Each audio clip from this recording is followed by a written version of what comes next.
Bismillahirrahmanirrahim. Assalamualaikum warahmatullahi wabarakatuh. Bismillah, walhamdulillah, wassalatu wassalamu ala rasulillah wa ba'du. Para pemirsa JAK TV yang senantiasa dirahmati oleh Allah Subhanahu wa Ta'ala. Pada kali ini kita akan membahas fase kehidupan yang kedua. Fase kehidupan yang kedua adalah fase penciptaan, fahyakum. Bagaimana disyaratkan di dalam surat Al-Baqarah ayat yang ke-28. Fase kehidupan ini yang kedua, Allah menciptakan manusia dari tanah, kemudian jadi sperma, dan sperma itu di tempat yang kokoh disimpannya. Ini yang disyaratkan yang pertama dalam surat Al-Insan ayat yang kedua, Inna khalaqnal insana min nutfatin amsyajin nabtali faja'alnahu sami'an basira. Sungguh kami telah menciptakan manusia itu al-insan dari nutfah, dari sperma yang bercampur atau yang memancar. Ya. Dalam rangka apa nabtali? Kami mengujinya. Faja'alnahu sami'an basira. Maka kami jadikan bagi manusia itu pendengaran dan penglihatan. Proses penciptaan manusia di dalam rahim, di dalam surat Al-Mu'minun dijelaskan, walaqad khalaqnal insana min sulalatin min tin, tsumma ja'alnahu nutfatan fi qararin makin, tsumma khalaqna nutfata 'alaqah, khalaqnal 'alaqata mudghah, khalaqnal mudghata idzama, fakasonal idzama lahma, tsumma ansha'nahu khalqan akhar. Fatabarakallahu ahsanul khaliqin.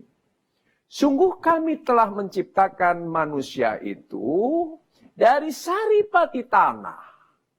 Dari turab, kemudian jadi saripati tanah.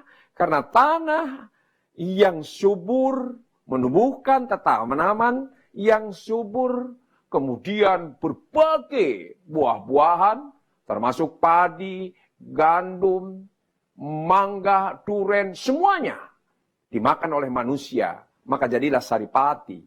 Yang di antara saripati itulah yang memunculkan yang namanya sperma. Kemudian sperma setelah bercampur dengan ovum, maka ditempatkan di tempat yang kokoh, yaitu rahim. Yang di ayat lain disebut dengan rahim itu qararin makin, yaitu tempat yang kokoh. Di ayat ini dikatakan kenapa kokoh? Fi zulumatin salasin, yaitu dalam 3 kegelapan. Kegelapan yang pertama, yaitu perut.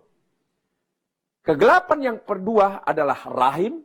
Dan kegelapan yang ketiga adalah plasenta.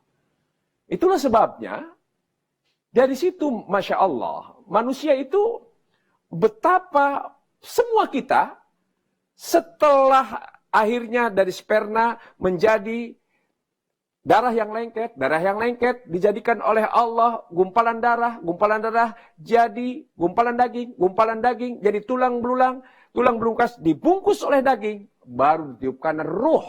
Makanya kita ada ruh. Nah, jadilah bentuk manusia yang lain.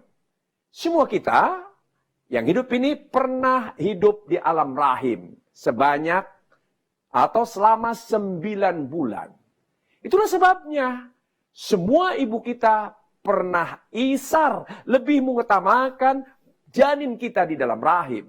Lebih mengutamakan mengurus bayi ketimbang yang lainnya. Makanya semua ibu yang pernah melahirkan, yang pernah punya anak, pernah punya watak isar. Apa itu isar? Yaitu wayu siruna ala anfusilhim walau kana bihim khasasah. Lebih mengutamakan orang lain ketimbang dirinya sendiri, walaupun dirinya itu butuh. Dan terutama ibu lebih mengutamakan bayinya. Dikala bayi nangis tengah malam, pasti ibu bangun. Sementara suaminya terus tidur. Bangun mungkin karena popoknya basah, mungkin karena haus, mungkin karena lapar. Karena itu ibu harus lebih dimuliakan daripada bapak. Ibumu. Masya Allah. Dosa yang selain syirik yang paling besar, dosa kepada orang tua, terutama kepada ibu. Terima kasih. Walafu minkum, wallahul muwaffiq ila aqwamit thoriq. Wassalamualaikum warahmatullahi wabarakatuh.